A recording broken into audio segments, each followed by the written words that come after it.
اعوذ باللہ من الشیطان اللعین الرجیم بسم اللہ الرحمن الرحیم رب اشرح لی صدری ویسر لی امری واحلل عقدۃ من لسانی یفقہوا قولی ان اللہ وملائکتہ یصلون علی النبی یا ایہا الذین آمنوا صلوا علیہ وسلموا تسلیما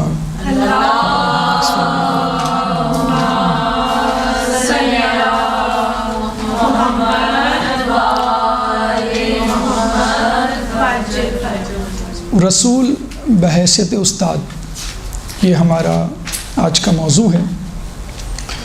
ابھی پچھلے دنوں ٹیچرز ڈے پوری دنیا میں منایا گیا۔ اس حوالے سے مختلف پوسٹیں واٹس ایپ پہ، انٹرنیٹ پہ دیکھنے کا اتفاق ہوا۔ ایک پوسٹ بہت دل کو لگی اور سوچا کہ اس کو موضوع سخن بنایا جائے، اور وہ یہ پوسٹ تھی کہ ہم ٹیچرز ڈے کے موقع پر اس کائنات کے سب سے بہترین استاد رحمت للعالمین احمد مصطفیٰ محمد مجتبیٰ صلی اللہ علیہ وسلم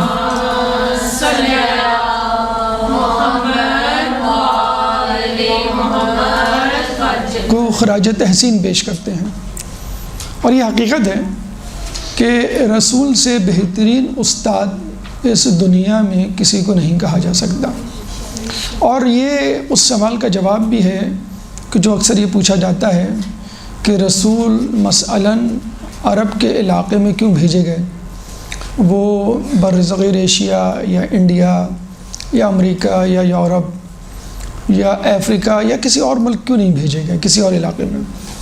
دوست کا جواب یہ دیا گیا کہ اصول تدریس ہے کہ بہترین استاد اور بدترین شاگرد، یعنی اگر استاد بہترین ہو، شاگرد بھی بہترین، تو کوئی خاص فائدہ نہیں ہوگا، کیونکہ بہترین شاگرد کسی نہ کسی طرح خود سے سیلف اسٹڈی کر کے بھی پاس ہو سکتا ہے، اچھے مارکس لے سکتا ہے، کامیاب ہو سکتا ہے۔ بدترین استاد، بدترین شاگرد، اب شاگرد بدترین ہے، استاد بھی آپ نے اس کو ایسا دے دیا تو کوئی تبدیلی کی امید آپ نہیں رکھ سکتے۔ ہاں، اگر بدترین شاگرد ہو تو اس کے لیے بدترین استاد یا ایوریج استاد نہیں بلکہ بہترین استاد کا انتخاب کرنا چاہیے، تاکہ ان بدترین شاگردوں کو بہترین شاگرد بنایا جا سکے۔ اور یہ فقط ایک بہترین استاد ہی کر سکتا ہے، ایک ایوریج استاد نہیں کر سکتا۔ اب یوں کہہ لیجئے کہ عرب کے جو معاشرہ تھا، جو بدترین معاشرہ اس دور کا، جس کو خود وہ ایام جاہلیت کے نام سے پکارا کرتے تھے، اس زمانے میں بلکہ شاید کسی بھی زمانے میں بدترین فضائل، بدترین عادات، بدترین اطوار، روش اور سیرت کا مالک تھا۔ مولانا حالی مسدس حالی میں لکھتے ہیں، کبھی گھوڑا آگے بڑھانے پہ جھگڑا، کبھی پانی پلانے پہ جھگڑا، یعنی گھوڑا اگر آگے بڑھ گیا تو اس پہ جھگڑا، پھر قتل و غارت، اور پھر صدیوں تک وہ معاملہ چلتا رہتا۔ تو چھوٹی چھوٹی باتوں پر لڑائی جھگڑا، قتال ہوتا، اور پستی کی یہ حالت تھی کہ لڑکی کو زندہ درگور کر دیا جاتا۔ جاہلیت اپنے عروج پہ تھی، لوٹ مار، قتل و غارت، زنا، شراب، جھوٹ، ہر خباثت ان میں موجود تھی۔ چنانچہ اللہ تعالیٰ نے اس بدترین قوم کے لیے بہترین استاد کا انتخاب کیا، اور یہ رسول کی افضلیت تمام انبیاء پر، تمام خلائق پر ہونے کی دلیل ہے کہ رسول اللہ نے بدترین قوم کو بہترین قوم میں تبدیل کیا۔ اور ہم یہ دیکھتے ہیں کہ جیسے ہم نے کہا کہ رسول اللہ ہی کو یہ سزاوار ہے کہ ان کو بہترین استاد کہا جائے۔ اللہ تعالیٰ نے خود قرآن حکیم فرقان حمید سورہ جمعہ آیت نمبر 2، سورہ جمعہ قرآن کا 62واں سورہ ہے، چیپٹر 62 ورس نمبر 2 میں فرماتا ہے هو الذی بعث فی الامیین رسولا منہم یتلو علیہم آیاتہ ویزکیہم ویعلمہم الکتاب والحکمہ وَإِن كَانُوا مِن قَبْلُ لَفِي ضَلَالٍ مُبِينٍ۔ سورہ جمعہ آیت نمبر 2۔ سورہ جمعہ قرآن کا 62واں سورہ ہے، چیپٹر 62 ورڈز نمبر 2۔ هو الذی بعث فی الامیین، یہ وہی تو ہے کہ جس نے تم میں سے ایک رسول بعثت کے لیے منتخب کیا، رسالت کے لیے مبعوث کیا، یتلو علیہم آیاتہ، وہ تمہارے سامنے خدا کی آیات پڑھ کر سناتا،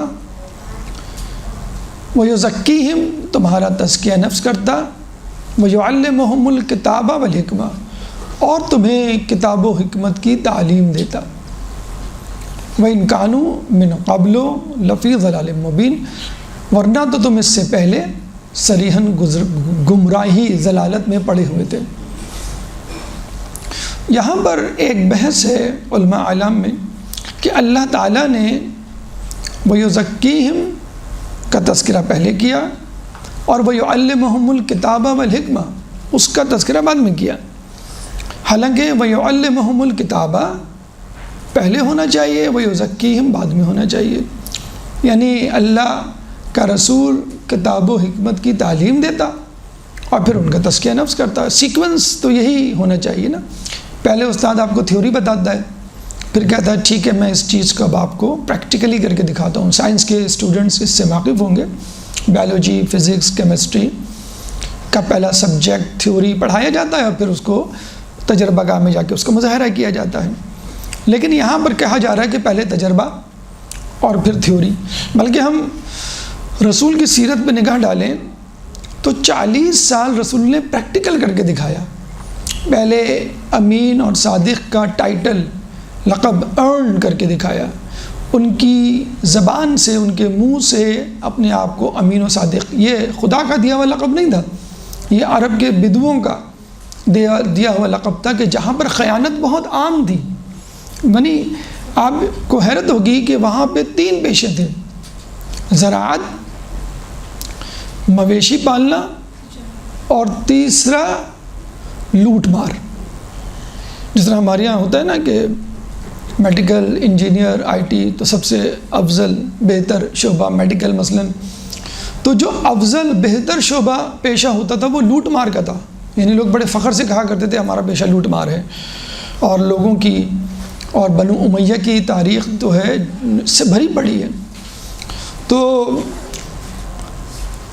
وَيُزَكِّيهِمْ وَيُعَلِّمُهُمُ الْكِتَابَ، وہ تمہارا تزکیہ نفس کرتا ہے اور تمہیں تعلیم دیتا۔ تو رسول اللہ نے 40 سال تزکیہ نفس کر کے دکھایا پریکٹیکلی، اور یہ پروف بھی کیا کہ میں اتنا سچا ہوں کہ میں جو کچھ کہوں گا تمہیں منوان تسلیم کر لینا چاہیے۔ اور آپ نے دیکھا بھی کہ رسول اللہ نے جو پہلی دعوت دی تو پہلے ان کو ٹیسٹیفائی کیا، اپنی سچائی، صداقت کی گواہی لی کہ اگر میں کہوں کہ اس پہاڑی کے پیچھے سے فوج آ رہی ہے تم یقین کر لو گے؟ انہوں نے کہا کیوں نہیں۔ کہنے لگے، رسول نے کہا کہ اگر نہ آ رہی ہو تو انہوں نے کہا آ رہی ہوگی، ہم سمجھیں گے کہ ہم اندھے ہو گئے۔ یعنی یہ ان کا کمال اعتبار، کمال ایمان تھا رسول پہ کہ رسول جھوٹ نہیں بول سکتے۔ تمام مکے کے لوگ اور ان کے سردار، آپ نے دیکھا ہوگا شب ہجرت ابھی پہلی ربیع الاول کو گزری ہے کہ رسول اللہ کو قتل کرنے آ گئے، اسی وقت رسول کے پاس ان کی امانتیں بھی موجود تھیں، یعنی جس کو قتل کر رہے ہیں اس کے پاس ان کی امانتیں بھی موجود ہیں۔ تو اس سے بڑی امانت کی دلیل کیا، امین ہونے کی دلیل کیا ہو سکتی ہے کہ جس کی جانی دشمن ہے اس کے پاس اپنی، جسے کہتے ہیں کہ امانت بھی رکھوائیں۔ چھٹے امام، امام جعفر صادق علیہ السلام، اللہم صلی علی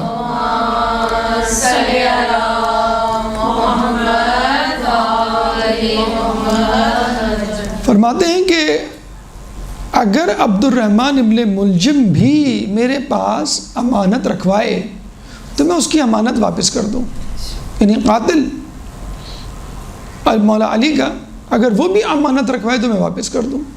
تو رسول اللہ نے اپنی جانی دشمنوں کی امانتوں کو رکھا، پھر اب مولا علی کے سپرد کر کے شب ہجرت مکے سے مدینہ چلے گئے۔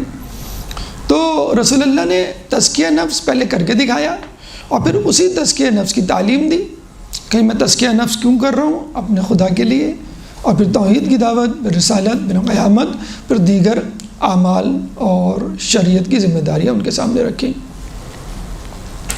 تو اسی لیے علماء عالم کا کہنا ہے کہ پہلے ٹارگٹ، ہدف، منزل کو ذہن میں رکھنا چاہیے، اور اس منزل کو ذہن میں رکھتے ہوئے آپ کو راستے کا تعین کرنا چاہیے۔ یہ نہیں ہوگا کہ آپ راستہ پہلے چلنا شروع کر دیں اور پھر سوچیں کہ مجھے کہاں جانا ہے، اس طرح تو پھر آپ کھو جائیں گے۔ جو جگہ آپ کو اٹریکٹیو لگے گی آپ وہاں چلے جائیں گے، یا جسے کہتے ہیں کہ جہاں کا سگنل گرین ہوگا آپ وہاں چلے جائیں گے۔ ہم بچپن میں سگنلز کے بارے میں یہی سوچا کرتے تھے کہ اگر کسی کو آگے جانا ہو اور ریڈ سگنل ہو گیا اور رائٹ کا سگنل گرین ہے تو وہ تو بیچارہ نہیں جا پاتا ہوگا آگے، وہ تو رائٹ پہ مڑ جاتا ہوگا، یہ سگنل ہونے نہیں چاہیے۔ ہم بچپن میں یہ سوچا کرتے تھے، بعد میں پتہ چلا کہ بھئی آپ صبر کر لیجئے، آپ کو آگے جانا ہے تو ریڈ سگنل ہے وہ 50 سیکنڈ 60 سیکنڈ میں گرین ہو جائے گا، پھر آپ چلے جائیے گا۔ آپ کو کون کہہ رہا ہے کہ آپ میٹر آف کنوینئنس دیکھتے ہوئے کہ بھئی یہاں کا کھل گیا میں یہاں کا چلا جاؤں، یا یہاں پہ ٹریفک نہیں ہے تو میں یہاں چلا جاؤں۔ کسی نے بڑی خوبصورت بات کی کہ don't do easy work, don't do what should be done, یعنی آسان کام نہ کریں بلکہ وہ کام کریں جو کرنا چاہیے۔ آسان کام تو یہ ہے کہ بھئی آپ سو جائیں فجر کے وقت، کیونکہ اٹھنا مشکل کام ہے، وضو کرنا مشکل کام ہے، نماز پڑھنا مشکل کام ہے نیند کو توڑ کے، لیکن آپ جو ہے وہ مشکل کام کرتے ہیں۔ تو مسئلہ مشکل اور آسانی کا نہیں ہے، مسئلہ یہ ہے کہ کیا کرنا چاہیے اور کیا نہیں کرنا چاہیے، ڈوز اینڈ ڈونٹس۔ تو ڈوز اینڈ ڈونٹس کس پہ ڈیپینڈ کریں گے؟ عام حالات میں تو ہم لاز، ملکی قوانین کو مد نظر رکھتے ہیں، خاندان کے اقدار کو مد نظر رکھتے ہیں، لیکن حکم الہی فائنل اتھارٹی ہے یا فائنل میزان ہے۔ تو وہ یزکیہم یعنی تزکیہ نفس جو کہ ٹارگٹ ہے، جو پہلے ہونا چاہیے۔ اب اس کے لیے وَيُعَلِّمُهُمُ الْكِتَابَ وَالْحِکْمَةَ، اس کے لیے اللہ کے رسول نے کتاب و حکمت کی تعلیم دی۔ کتاب اور عقل، یعنی کتاب سے اور اپنی عقل سے کام لیتے ہوئے تم چلو، اور اپنی عقل کو کتاب کے تابع کر دو۔ کیونکہ ہم دیکھتے ہیں، فرض کر لیں آپ کو چھت پہ جانا ہے، آپ جو ہے وہ سیڑھی سے بھی جا سکتے ہیں، آپ جو ہے وہ لفٹ سے بھی جا سکتے ہیں، آپ جو ہے وہ رسی سے بھی چڑھ کے جا سکتے ہیں۔ تو راستہ میٹر نہیں کرتا، میٹر یہ ہے کہ آپ کا ہدف کیا ہے، آپ کو کہاں جانا ہے۔ آپ گھوڑے سے بھی جا سکتے ہیں، آپ بائک سے بھی جا سکتے ہیں، آپ گاڑی سے، ایروپلین سے، ٹرین سے، لیکن ہدف از امپورٹنٹ۔ خوبصورت گاڑی ہو یا خوبصورت ایروپلین ہو، چارٹرڈ پلین ہو، لیکن وہ آپ کو جو ہے وہ جہنم کی وادی میں لے جائے تو آپ اس لیے تھوڑی اس میں سفر کریں گے کہ سفر آرام دہ۔ آپ تو دیکھیں گے سفر کتنا ہی مشکل کیوں نہ ہو، مجھے ہدف۔ جب بھی امام نے کربلا کی راہ کا تعین کیا، حالانکہ اس میں سراسر پریشانیاں تھیں، لیکن حق پر پہنچنے کا راستہ، رضا الہی کی منزل کو حاصل کرنے کا راستہ کربلا ہی کا راستہ تھا، کربلا ہی سے گزر کے جاتا تھا۔ تو وَيُزَكِّيهِمْ وَيُعَلِّمُهُمُ، رسول نے خود تزکیہ نفس کیا 40 سال، پھر اس کے بعد اس تزکیہ نفس کو مزید کنٹینیو کیا، ایکسپلین کیا، اور لوگوں کو کہا کہ تم بھی یہ تزکیہ نفس کرو۔ ہم دیکھتے ہیں خود کہ نماز، روزہ، زکوٰۃ، حج، جہاد، یہ تمام احکامات تو مدنی زندگی یعنی 13 سال کی زندگی کے بعد نازل ہوئے ہیں۔ شروع میں تو صداقت، امانت یا اخلاق یا توحید جس کی رسول اللہ نے دعوت دی، تو رسول کا بحیثیت استاد اللہ تعالیٰ نے تعارف کروایا قرآن میں، اور ہم سمجھتے ہیں کہ رسول بہترین استاد ہیں۔ اور بہترین استاد کسی نے کیا خوب کہا، ہم کہتے ہیں جیسے مثلاً بھئی یہ فزکس کا استاد ہے، کیوں؟ فزکس بہت اچھی پڑھاتے ہیں۔ یہ کیمسٹری کے ٹیچر ہیں، کیوں؟ یہ کیمسٹری بہت اچھی پڑھاتے ہیں۔ یہ سائنس کے ٹیچر ہیں، یہ بایولوجی کے، باٹنی کے۔ لیکن لوگوں کا یہ متفقہ فیصلہ ہے کہ بہترین استاد وہ ہے جو آپ کی سوچوں کا رخ بدل دے۔ یعنی آپ سوچ کچھ رہے ہیں، اب تک آپ دنیا پرستی، حوث پرستی، نفس پرستی، شہوت پرستی کا شکار تھے، آپ نے استاد کا، عالم کا ایک لیکچر سنا، حدیث، آیت، روایت، حکایت کی روشنی میں، اور آپ نے کہا کہ بس آج سے میں اپنی زندگی کو تبدیل کروں گا یا کروں گی۔ تو اس کا مطلب کیا ہوا؟ بہترین استاد سبجیکٹ اسپیشلسٹ نہیں ہوتا، یعنی مفسر قرآن ہو، ٹھیک ہے وہ بھی ضروری ہے، وہ شرائط میں سے ہے، مفسر قرآن ہو تو قرآن پہ دسترس، محدث ہو تو حدیث پہ دسترس، مورخ ہو تو تاریخ پہ دسترس، اگر اخلاقیات پڑھا رہا ہو تو علم اصول، علم اخلاق، علم عرفان، اس پہ دسترس۔ لیکن اگر وہ یہ تمام چیزیں کرتا رہے، مثلا تاریخ پڑھائے، حدیث پڑھائے، قرآن پڑھائے، اخلاق پڑھائے، لیکن آپ کی زندگی میں کوئی تبدیلی نہیں آئے، تو مجھے بتائیے ایسے استاد کا، ایسی تعلیم کا، ایسے علم کا کیا فائدہ؟ تو وَيُزَكِّيهِمْ از دا ہدف، اور وَيُعَلِّمُهُمُ الْكِتَابَ از دا وے، وہ جو راستہ ہے۔ بلکہ ہم بڑی اچھی حدیث پڑھتے ہیں جو ہمارے حوزہ علمیہ کی کتاب، جو اولین کتاب ہے جس کو ہم کہتے ہیں مقدمات، جس میں آپ کا صرف اور نحو اور دیگر بنیادی عربی گرامر کی کتابیں موجود ہیں، تو اس میں پہلی حدیث ہی یہی ہے، اول العلم معرفت الجبار و آخر العلم تفویض الامر الیہ، کہ اول العلم، علم کی پہلی سیڑھی معرفت الہی ہے، اور آخری سیڑھی اپنے تمام امور کو اس کے سپرد کر دینا، یعنی آپ کو خدا کو پہچاننا ہے، جس کا سبق، جس کا حکم، جس کا اعلان، جس کی تبلیغ رسول اللہ نے مکے میں کی 13 سال تک، اور اس کا نتیجہ کیا ہونا چاہیے؟ آپ ہر بات میں خدا کی رغبت، خدا کی رضا کو مد نظر رکھیں۔ دیکھیں ہم قرآن پڑھتے ہیں، قربتاً اللہ کہتے ہیں، نماز پڑھتے ہیں، قربتاً اللہ کہتے ہیں، روزہ کھولتے ہیں، قربتاً اللہ، تو ہر چیز سے پہلے قربتاً اللہ، رضا الہی، کیونکہ ہمیں ہر کام کو خدا کے سپرد کر دینا ہے۔ اور یہی حقیقت ہے معرفت الہی کی۔ اگر آپ نے خدا کو پہچانا اور آپ نے اپنے امور کو نفس کے، شیطان کے، دوستوں کے، دنیا والوں کے تابع کر دیا، تو ہم کہیں گے خدا کو آپ نے پہچانا ہی نہیں۔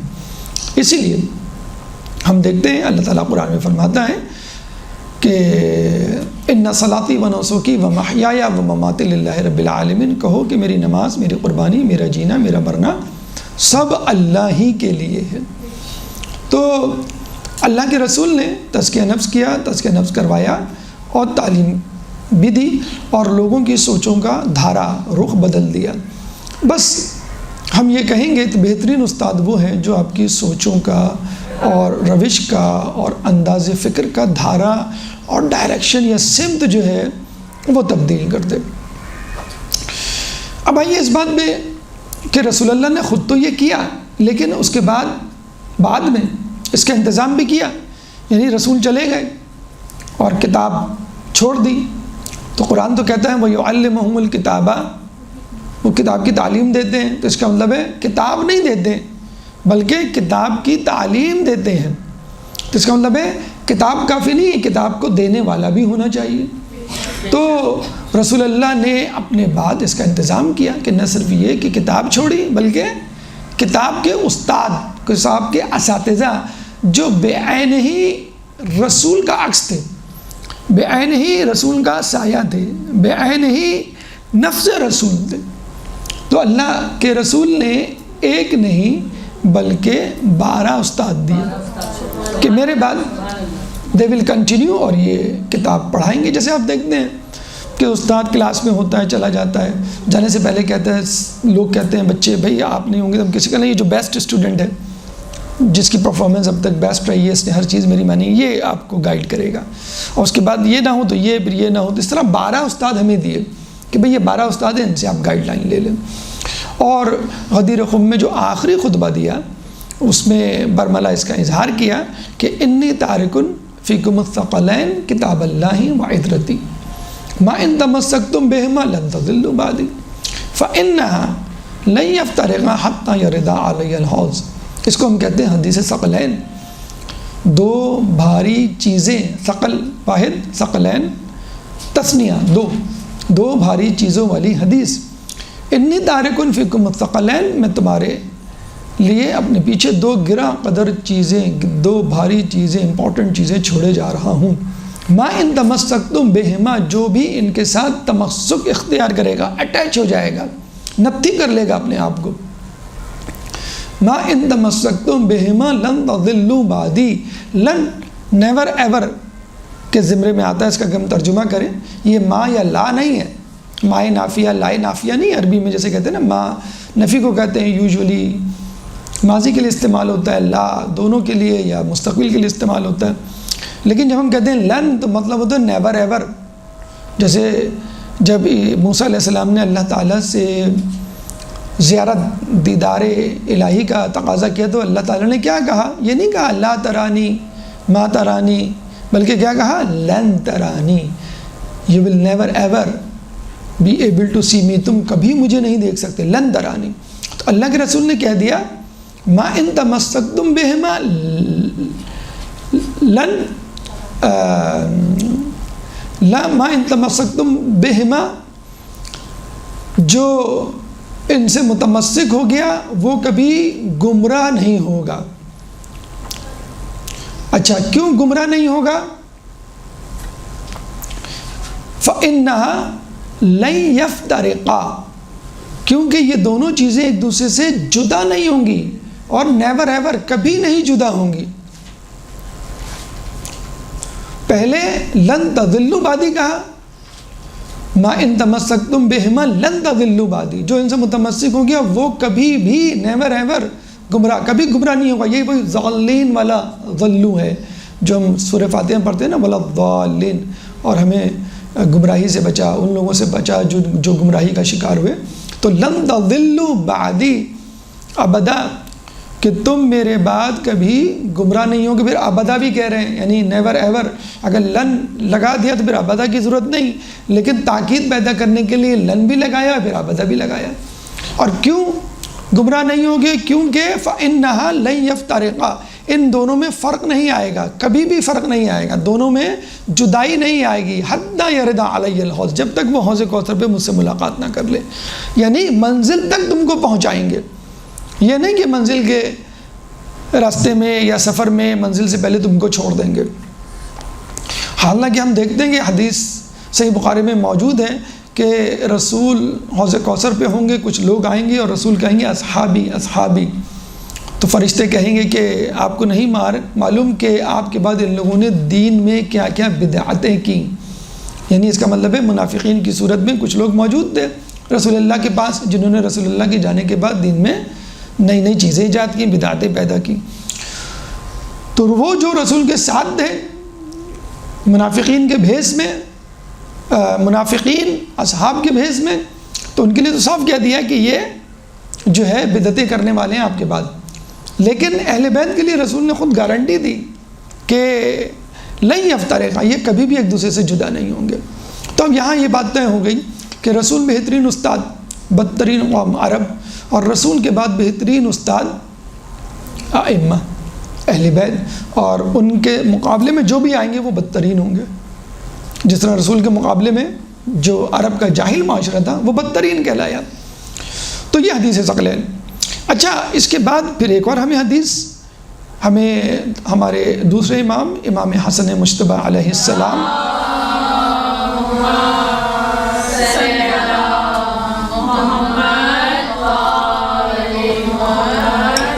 سے ملتی ہے. وہ فرماتے ہیں کہ بلا شبہ خدا کی قسم ہمیں ہی حق حاصل ہے قرآن کی تفسیر کا. کیوں؟ کہ ہم قرآن کی تفسیر یقین کے ساتھ کرتے ہیں، گمان کے ساتھ نہیں. اور یہ حقیقت ہے. دیگر لوگوں نے قیاس باقاعدہ ایک سبجیکٹ کے طور پہ انٹروڈیوس کروایا، حتیٰ کہ یہ بھی ہوتا تھا کہ رسول کے بعد کچھ لوگ کہا کرتے تھے قال رسول اللہ واقول، رسول نے یہ فرمایا اور میں یہ کہہ رہا ہوں، یعنی میری یہ رائے ہے.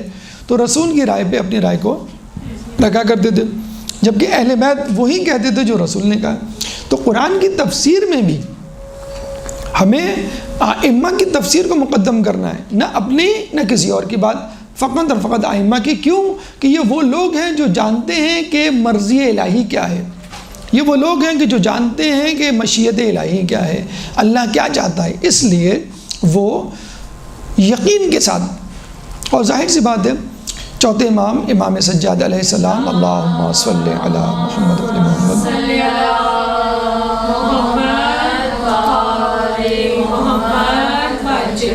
فرماتے ہیں کہ ہم نے خدا کو اس وقت پہچانا کہ جب کچھ بھی نہ تھا. یعنی ہم نے خدا کو خدا کے ذریعے پہچانا. جو ہم کہتے ہیں نا کہ یہ 14 معصومین ان کا ایمان ہم سے بہتر کیوں ہے، اس لیے بہتر ہے کہ ان کے اور خدا کے درمیان معرفت الہی درک کرتے ہوئے کوئی بھی نہیں تھا۔ ہم تو بھئی پہاڑ کو دیکھتے ہیں، چاند کو دیکھتے ہیں، سورج کو دیکھتے ہیں، صحرا سمندر کو دیکھتے ہیں، پھر ہم کہتے ہیں بھئی ان کا بنانے والا تو کوئی ہوگا نا۔ اگر فرض کر لیں ان کا یہ ہو ہی نہ یہ تمام چیزیں اور ہمیں ایسی اکیلا چھوڑ دیا جائے، تو ہم کیا خدا تک پہنچ سکتے ہیں؟ نہیں پہنچ سکتے۔ جبکہ ان نورانی شخصیات نے اس وقت اللہ کو پہچانا جب اللہ نے کچھ بھی نہیں تخلیق کیا تھا، فقط خدا تھا۔ تو امام سجاد فرماتے ہیں ہم نے خدا کو خدا کے ذریعے یعنی ڈائریکٹلی ان لوگوں نے خدا کو سمجھا ہے۔ تو ان سے زیادہ مرضی الہی، مشیت الہی کون سمجھ سکتا ہے؟ تو قرآن کی تفسیر کرنے کا حق رسول اور ان کے اہل بیت کو ہے۔ پہلے انہوں نے حکم دیا تھا انی تارک فیکم الثقلین، کہ میں چھوڑے جا رہا ہوں تم اس کا، بلکہ ایک جگہ یہ بھی کہا کہ میں دیکھتا ہوں کہ تم ان کے ساتھ کیا کرتے ہو، یعنی متنبع کرتے ہیں کہ دیکھو میری بات کو سیریس لو اور ان کو بالکل اس طرح پکڑ لینا کہ جیسے تم نے مجھے پکڑا ہوا تھا۔ تو قرآن کی تفسیر جیسے کہ خود قرآن میں بھی ہے فاسألوا اہل الذکر، اگر تمہیں نہیں آتا فاسألوا اہل الذکر، اہل ذکر سے پوچھ لو۔ کون اہل ذکر؟ یہی اہل بیت جن کو حدیث ثقلین میں بیان کیا گیا بحیثیت استاد کے۔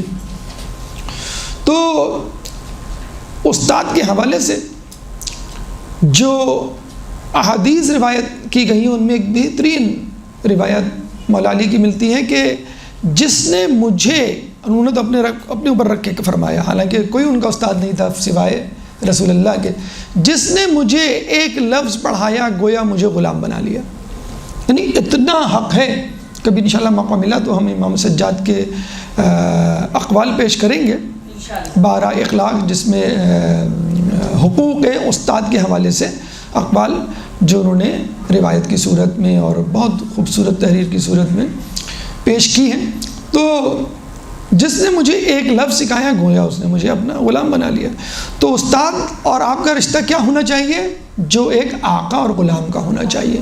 جیسے غلام کو بار بار فکر رہتی ہے کہ استاد کیا چاہتا ہے، استاد کیا طلب کرتا ہے، استاد کیا پسند کرتا ہے، استاد کس سے ناراض ہوتا ہے، جیسے آپ اس کے غلام ہوں۔ اور غلام آنکھوں کے اشارے کا منتظر ہوتا ہے، یعنی فرض کر لیں کہ اگر آقا کوئی چیز اٹھانے جا رہا ہے تو غلام بڑھ کے وہ چیز اٹھائے گا۔ آقا دروازہ کھولنے جا رہا ہے تو وہ غلام جو ہے وہ دروازہ کھولے گا۔ تو آقا نماز پڑھ رہا ہے تو غلام نماز کیوں نہیں پڑھے گا؟ آقا جو ہے لوگوں کی مدد کر رہا ہے تو جو کچھ رسول نے کیا، ائمہ نے کیا، وہ ہمارے لیے جو ہے وہ نمونہ ہے مثالی زندگی کے لیے، ہمیں اس کو عمل کر کے دکھانا ہے۔ تو امام نے کیا کہا؟ جس نے مجھے ایک لفظ سکھایا گویا اس نے مجھے غلام بنا لیا۔ بس کافی ہے بتلانے کے لیے کہ لیول، ڈگنیٹی، مقام، مرتبہ کیا ہے استاد کا اور آپ کو کس طرح اسے عزت دینی ہے۔ پھر ایک اور جگہ مولا علی کی روایت غرر میں موجود ہے، غرر الحکم میں، کہ اپنے استاد اور اپنے باپ کے لیے کھڑے ہو جاؤ چاہے حکمران ہی کیوں نہ ہو۔ کتنی بڑی جسے کہتے ہیں حدیث، استاد اور باپ کے لیے کھڑے ہو جاؤ چاہے حکمران کیوں نہ ہو۔ اور ہم دیکھتے ہیں یوسف علیہ السلام کے معاملے میں کہ وہ اپنے باپ کے لیے سواری سے نہیں اترے۔ ایک ہوتا ہے بعض اوقات آدمی انڈر پریشر ہوتا ہے، اتنے سارے لوگ ہوتے ہیں اور وہ جو ہے ایک دم سے اتر کے اپنے باپ کے پاس جاتے، تو کہتے ہیں کہ ان کی ہتھیلی سے ایک نور سا نکلا اور آسمان کی طرف چلا گیا۔ جب انہوں نے پوچھا تو بتایا تمہاری نسل سے نبوت لے لی گئی کیونکہ تم اپنے باپ کی منزلت کے لیے، عزت کے لیے، تعظیم کے لیے کھڑے نہیں ہوئے۔ تو یوسف علیہ السلام کے ساتھ آپ دیکھیں کہ باپ کے لیے نہیں کھڑے ہوئے، ترک اولا تھا، گناہ تو نہیں کہیں گے۔ اچھا پھر ہم دیکھتے ہیں امام سجاد، استاد تو چھوڑ، خیر ان کا خود استاد ہی کوئی نہیں تھا، وہ تو خود اپنے استاد تھے۔ ہمارا امام اپنے دور میں سب کچھ جانتا تھا، سب سے زیادہ علم رکھتا تھا، تو وہ طلباء کے لیے کھڑے ہو جاتے تھے۔ یعنی آپ دیکھ لیجئے جب جو شخص طالب علم کے لیے کھڑا ہو جائے تو وہ استاد کے لیے کیوں نہ کھڑا ہو۔ تو جب طالب علم کی اتنی اہمیت اور حیثیت ہے اس کے لیے کھڑا ہو جانا چاہیے، تو پھر استاد کے لیے بدرجہ اولا ہے۔ لیکن افسوس کے ساتھ کہنا پڑتا ہے یہ تمام احادیث، یہ تمام روایات، یہ تمام حکمتیں اور مقام و مرتبت مسلمان ممالک سے زیادہ غیر مسلم ممالک میں پایا جاتا ہے۔ مسلمان شخصیات سے زیادہ غیر مسلم شخصیات میں جب بھی ہم دیکھتے ہیں کہ تعلیم اور علم کی تدریس کی وجہ سے وہ کہاں پہنچ گئے. جرمنی میں سب سے زیادہ تنخواہ استاد کی ہے.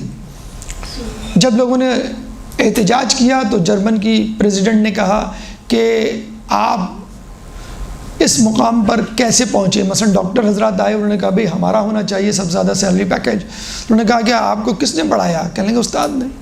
کہیں تو آپ کا مقام, آپ کی سیلری زیادہ ہو استاد کی. پھر انجینئرز آئے, ان کے ڈیلیگیشن کو کہا کہ آپ کو کس نے پڑھایا؟ استاد نے. تو استاد کی تنخواہ زیادہ ہوگی آپ کی. پھر اس طرح آئی ٹی پروفیشنل, پھر کاروباری حضرات, تو تمام لوگوں کو استاد نے پڑھایا تھا.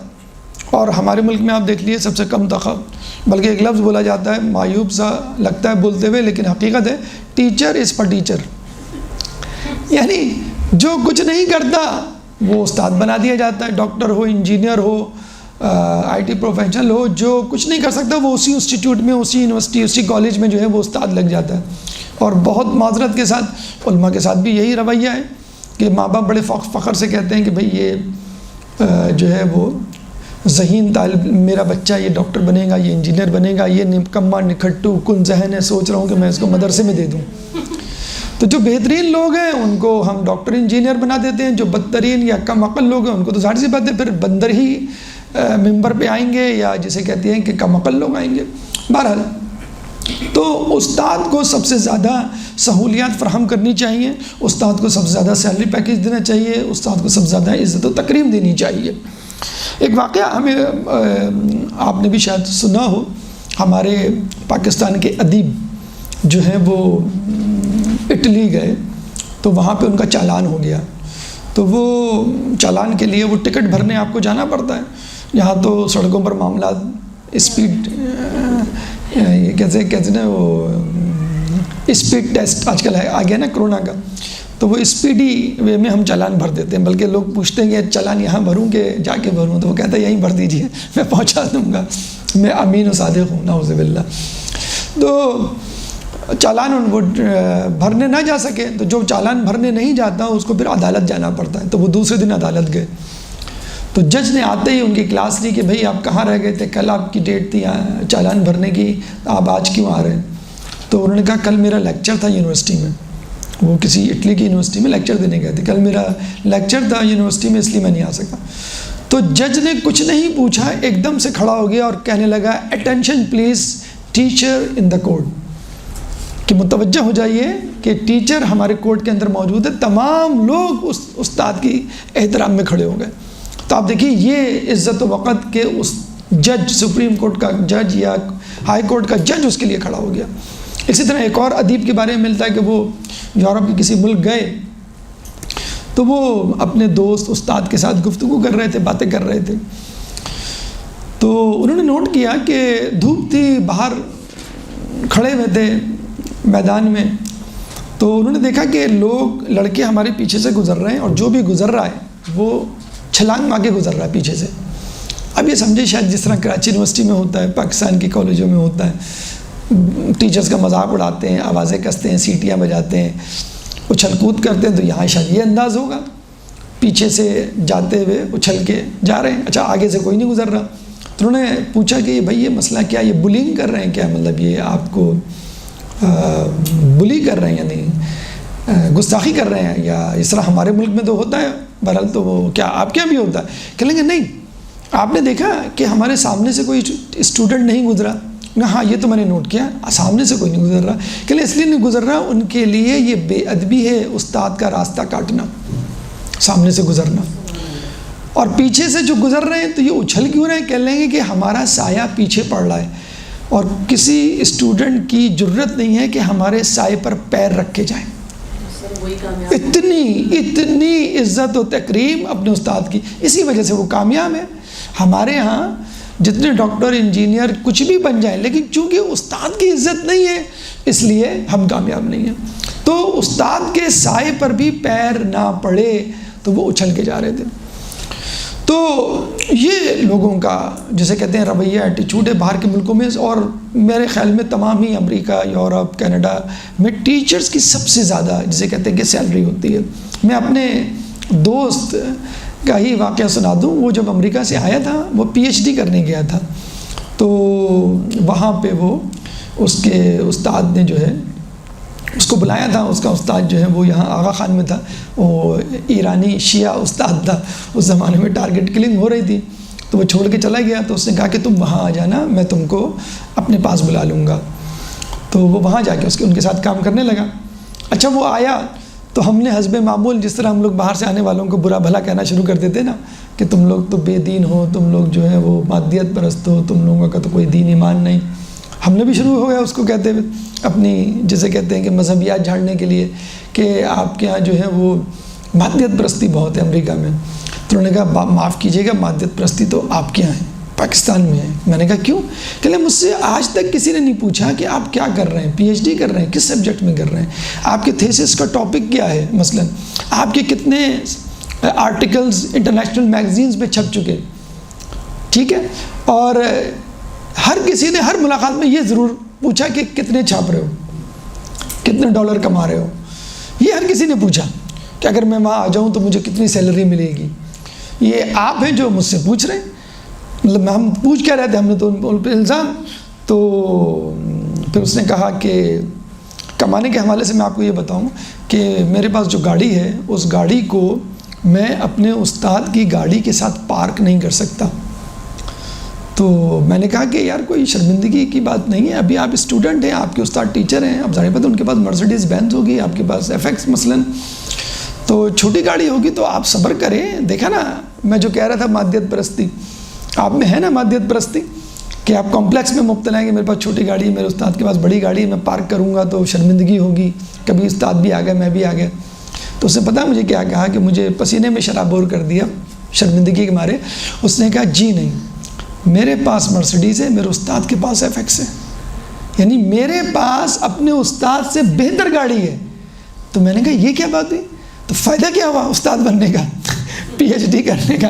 ہمارا تو ٹارگیٹ یہی ہوتا ہے نا, ہم ڈاکٹر بننا ہے, انجینئر بننا ہے, بسوں میں سفر کر رہے ہیں, چھوٹی گاڑی ہے یا نہیں ہے, تو پھر فائدہ کیا ہمیں ڈاکٹر انجینئر بننے کا, آپ کمال ہے, کیا کیا آپ نے.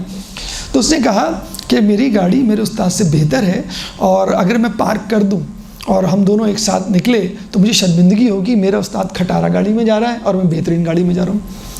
تو میں نے کہا یہ کیوں؟ کہنے لگا میرے استاد کو یہ فکر نہیں ہے میرے پاس گاڑی کون سی ہے, اس کو یہ فکر ہے کہ میرے کتنے اسٹوڈنٹ پی ایچ ڈی کر چکے ہیں. وہ گنتا رہتا ہے اور فخر کر کے بتاتا ہے, میں نے اتنے اسٹوڈنٹس کو پڑھایا. اور کہہ لیں گے میں بھی اس بات پہ فخر نہیں کرتا کہ میں امریکہ میں ہوں, اتنے ڈالر کما رہا ہوں, یا میرے پاس یہ گاڑی ہے, بلکہ مجھے فکر اس بات کی ہے کہ کسی طرح میں جان ہاپکن یونیورسٹی میں جا کے ایک لیکچر دے لوں. میری آرزو ہے, جیسے علماء کی آرزو ہوتی ہے نشتر پارک میں جو ہے وہ ممبر مل جائے ہم کو مثلا, یا قم جا کے ہم پڑھ لیں, یا نجف میں امیر المومنین کے حرم میں ہم مجلس پڑھیں مثلا. تو اس نے کہا میری خواہش ہے میں جان ہاپکن یونیورسٹی میں. اور دوسری بات یہ کہ میں چاہتا ہوں کسی طرح انٹرنیشنل میگزین میں میرا کوئی آرٹیکل چھپ جائے. چلے وہاں پہ لوگ دعوتوں میں یہی گفتگو کرتے ہیں, ہم لوگ دعوتوں میں کیا گفتگو کرتے ہیں, بھائی کب شفٹ ہو رہے ہیں آپ پیریا ٹاؤن, اور یہ آپ نے جو ہے یہ برانڈ جو ہے وہ کہاں سے لیا, برانڈ نہیں یہ ریپلیکا ہے مثلا. تو ہماری گفتگو یہی ہوتی ہے. یقین کریں, اب میں کیا کہوں, کراچی میں ایک محفل میں نیاز ہوتی ہے 28 سفر کے حوالے سے, وہ اتنی مشہور ہے کہ رینجرز کی گاڑیاں آتی ہیں, پولیس کی وین آتی ہے, اتنا ہجوم ہوتا ہے اس دن, اور اتنی سیکیورٹی ایشوز ہوتے ہیں, کیونکہ وہ بہت لش قسم کی نیاز کرتے ہیں, مثلا چکن ٹکا اور یہ پتہ نہیں کیا کیا. تو ایک صاحب ملے تو ہم نے ان سے پوچھا اور کیا حال ہے, ہمیں یاد نہیں تھا کہ یہ وہی نیاز ہے کہ نہیں. تو انہوں نے کہا کہ بہت رش تھا محفل میں یہ وہ. میں نے کہا اچھا کس نے پڑھی مجلس؟ میں سمجھا کوئی معروف عالم دین کچھ آئے ہوں گے. کہنے لگا پتہ نہیں. میں نے کہا کیوں؟ کہنے لگا نہیں وہ پتہ نہیں کس نے پڑھی, لیکن وہ نیاز میں تکا تھا. تو ہمارے یہاں تو یہی ہوتا ہے کہ ہم مجلسوں اور اس میں کہتے ہیں بھائی کیا تھا, نان تھی یا شیرمال تھی, پہلے تو تکا دیا تھا, مسلالچ میں گئے تھے. ارے بھائی کیا پڑھا گیا, کیا ٹاپک تھا, کیا موضوع تھا, کون ممبر پہ بیٹھا. تو مجھے بتائیے کہ ہم جو ہیں وہ مادیت پرست نہیں ہیں. ہمارے یہاں تو مجلسوں میں رش اس وقت بڑھ جاتا ہے جب پتہ چلتا ہے کہ نیاز ہے, نیچے لکھ دیا جاتا ہے کہ دسترخوان بچھایا جائے گا. نیاز دینے کا مطلب ہے ٹھیک ہے نیاز دی جائے گی, وہ سموسہ بھی ہو سکتا ہے, نمک پارے بھی ہو سکتے ہیں, لیکن جب دسترخوان تو لوگ جو ہیں وہ آپ دیکھ لیجئے. یہ آپ خیر نام کیا میں لوں, اپنی مقامی امام بارگاہ میں چلے جائیے کہ جب دسترخوان بچھتا ہے یا آخر میں لوگ کتنا آنے لگتے ہیں. تو معذرت کے ساتھ اب تو یہ ہو گیا ہے کہ جو لوگ آتے ہیں ان کے سامنے نیاز رکھ دی جاتی ہے شروع ہی میں، تاکہ بعد میں آنے والوں کو جو ہے وہ نیاز نہ دی جائے، بلکہ جو شروع میں آئے ان کا حق ہے۔ بہرحال کہنے کا مقصد یہ ہے کہ امریکہ یورپ میں لوگ تعلیم کے علم کے دیوانے، ہم یہ سمجھتے ہیں ان کی ترقی کا راز ڈسکو کلب ہے، ہم یہ سمجھتے ہیں ان کی ترقی کا راز شراب ہے، ہم یہ سمجھتے ہیں ان کی ترقی کا راز بے حجابی ہے۔ تو ہمارے ہاں جو زیادہ بے حجاب ہوگا، ہمارے ہاں جو زیادہ شراب اور فیشن یا جسے کہتے ہیں کہ میوزک یا گناہوں کی طرف مائل ہوگا، وہ یہ کہے گا کہ ہم گناہ کریں گے تو امریکہ یورپ کی طرح ترقی کریں گے۔ حالانکہ امریکہ یورپ کی ترقی کا راز ڈسکو کلب نہیں، لائبریریز ہیں۔ ان کی ترقی کا راز جینز نہیں ہے بلکہ جینیٹک ریسرچ ہے۔ بہرحال کہنے کا مقصد یہ ہے، مادیت پرستی کے حوالے سے ہمارے یہاں زیادہ ہے، ان کے یہاں کم ہے۔ بس یہ ہے وہ علم دنیاوی علم کو سمجھ بیٹھے۔ بس جس دن ان کے ذہن میں یہ آ گیا کہ اصل علم کیا ہے تو آپ کا پتہ صاف، جو الجل کہہ رہے ہیں نا، آپ کا تو پتہ بالکل ہی صاف، آپ کا اور میرا۔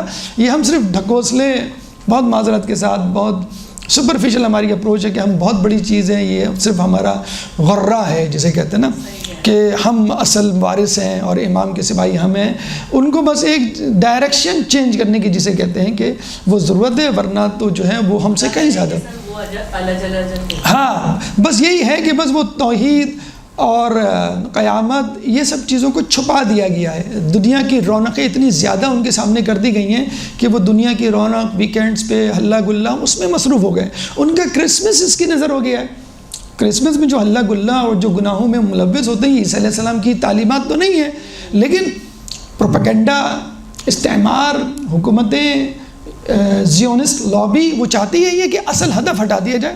ان کو تو چاہیے کرسمس پہ عیسیٰ علیہ السلام کی زندگی پہ، سیرت پہ درس ہو، لیکن جیسے کہتے ہیں کہ جو چیز سامنے ہوتی ہے آدمی اس کو زیادہ دیکھتا ہے۔ بہرحال بس میں کہنے کا مقصد یہ تھا کہ استاد کی عزت کریں گے تو کچھ بنیں گے۔ سکندر اعظم آپ نے کتنا سنا ہوگا، سکندر اعظم کتنا بڑا وہ تھا، حکمران تھا بڑا، تو وہ کوئی جنگجوانہ صلاحیتوں کی وجہ سے نہیں بنا، وہ اپنے استاد کی وجہ سے سکندر بنا۔ سکندر یہ کہا کرتا تھا کہ تم جو ہے وہ میرے باپ نے مجھ کے آسمان سے زمین پر لے کر آیا، میرا باپ، اور استاد مجھے باپ زندگی زمین سے آسمان کی طرف لے کے گیا۔ کہتے ہیں کہ وہ اور ارسطو جو ہے جو اس کا استاد تھا، وہ جا رہے تھے، سامنے جو ہے وہ دریا آیا۔ تو دیکھیں بڑی خوبصورت حکایت ہے اور اس میں سارا جو ہے وہ خلاصہ ہے جو کچھ ہم نے بیان کیا۔